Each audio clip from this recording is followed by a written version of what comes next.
Next point number 2, floating on air.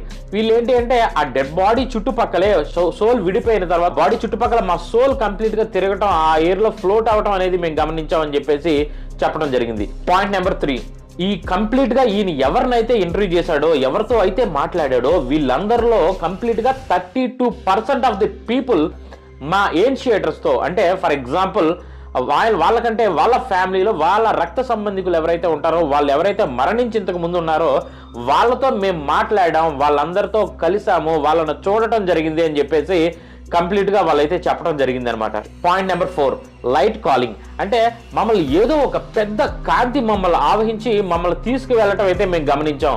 ఆ కాంతిని మేము చూసాం. అదేదో పెద్ద కాంతి అయితే మా మీదకు రావడం జరిగింది, మా బాడీ నుండి సోల్ని వేరు చేయడం జరిగింది అని చెప్పేసి మరొక పాయింట్ అయితే చెప్పడం జరిగింది. Point number 5, flash back. అంటే వాళ్ళ తాలూకా గతంలో జరిగిన